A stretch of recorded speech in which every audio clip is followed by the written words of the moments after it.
So you mentioned New Mexico, and then you might know where I'm going to go with this. So you actually did a guest appearance on Better Call Saul, um, which is part of the Breaking Bad universe, and one of my favorite shows. And it's Better Call Saul definitely has a wide audience, and it's got tremendous ratings and has won a ton of awards. But for a lot of fans that still that I talk to in the Breaking Bad world, they're just like, yeah, I haven't seen it. I was like, man, you guys are missing out because it's just as good as Breaking Bad, and in some areas, you could argue that it's better. It just depends on kind of what your preference is. But since you mentioned New Mexico, I got to ask, what was it like? Because you were part of the HHM team. Right. In the flashback with Bob Odenkirk. Well, wait, first I want to hear this because they're two of my favorite shows as well. What about Better Call Saul is better to you? I agree, they're right there together, but what separates in your mind?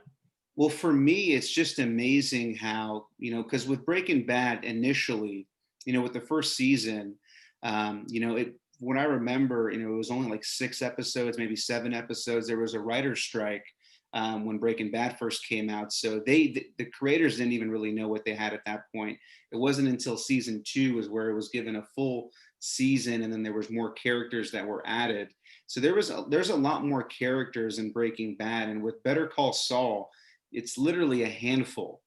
And it's just amazing how you take and Bob Odenkirk's a tremendous actor, but it's just amazing how they were able to take it. That's a lot of pressure. I mean, Breaking Bad is one of the highest rated TV shows of all time, and it's like someone trying to rewrite the Sopranos. It's like you're going to have a lot of folks trying to debate that. And like for me, I was like, anything involving this world, I'm on board, whatever it is.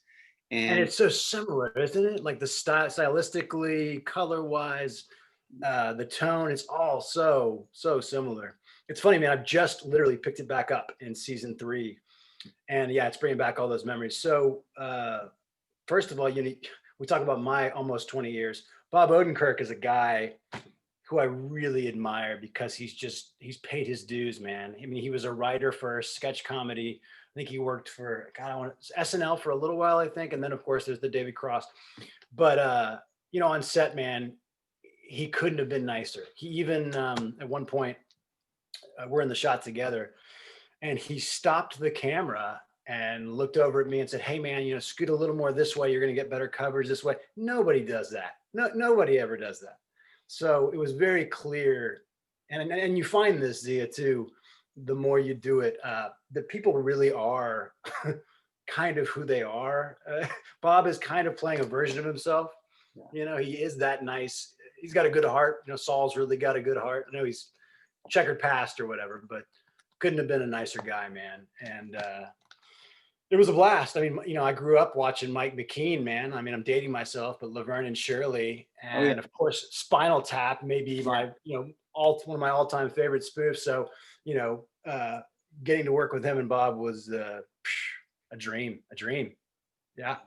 I loved him in Short Circuit 2, uh, Coneheads. I mean, yeah, he's just amazing, and you can argue that he may have been the best, just performance overall on the show. He was tremendous. I mean, everybody's great, and it's just one of those series where it's just a slow burn. Like you're waiting for it to happen, and it's just like a consistent slow burn. And every season they just keep giving you more and more. I think this upcoming season is the finale. I Yeah. think last Yeah. season, yeah. Who's your favorite character? Better Call Saul. Mike. Me too. Easily. Yeah.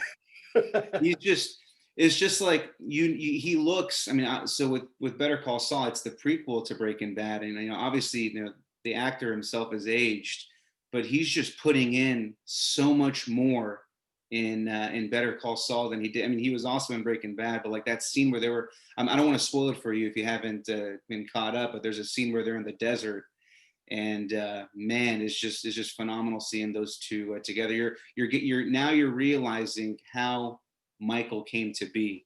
Yeah. I mean, again, there's another example of a guy.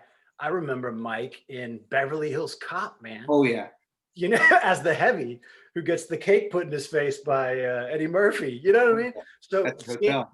guys like that who just clawed, and finally got that big, you know, show. I love to see that, man. Yeah.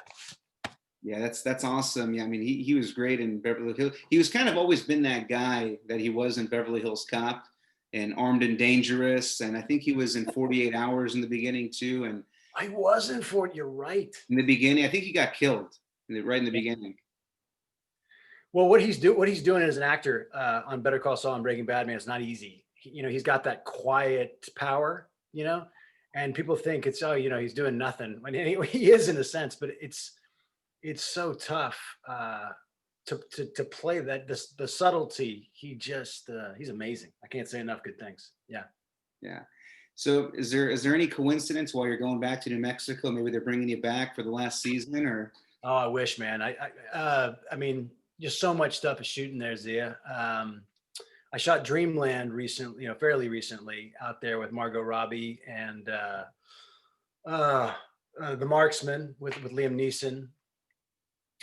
Also, and you know what it is, man. You know, nothing against LA, but there's something about when movies get out regionally. There's a novelty and an excitement and an enthusiasm that's there again. And in LA, I found that it was more like, whatever, been there, done that. You know what I mean? So there's something about shooting in regional markets that's just, it's sort of that spark is back. Yeah. And you mentioned the Marksman. I was just watching the trailer last week, and then midway in the trailer, I'm like, there he is. He snuck up on us on there with Liam Neeson. Is it you're playing like a border patrol cop or a customs agent? Yeah, you know, it's funny, man. So my scene is with Juan Pablo Raba, who is Pablo Escobar's right-hand man in Narcos. He played Gustavo Gaviria. Yeah. Dude is a chameleon, because I didn't even recognize, like before I came on your show today, I was like, let me make sure I remember that guy's name, because he was fantastic. And I was like, holy shit, that's that guy. He was great. And I did not work with Liam on the day, but I can tell you that everybody within earshot, man, you got 50 to 100 people who are all chattering about Liam Neeson being 50 yards away. So he has that tractor beam star power for sure. I don't know if you've seen Rambo: Last Blood, the last Rambo movie with Stallone. I have not. Yeah, this movie just kind of gave me the feeling that Rambo did, that last Rambo did, and I know the first cut of the movie, got some mixed reviews, and then they just recently did a director's cut version, which I just watched. It's actually on Amazon Prime, and it's I don't want to say night and day better, but it's just a cleaner cut of the movie. Yeah. So I actually like that a lot. And when I was watching this trailer, I was like, yeah, this kind of feels like that. And it's one of those guys that you don't, like Liam, you don't want to wake up. They're just doing their thing, but then when you wake them up, this animal comes out. And yeah. Do you remember a movie called Krull? Zia, have you ever heard of a movie called Krull? Is that with Liam Neeson? It is. It's maybe his first movie, and it was an attempt to crossbreed Star Wars and Lord of the Rings. It's like 1984. Dude, you'll get a kick out of it if you haven't seen it. And he plays one of the marauding raider bad guys, and he's freaking great. Yeah, no, I'd love to see it. Yeah, he's amazing, and he just does not seem to be slow. He tells people, I don't want to play these action roles anymore.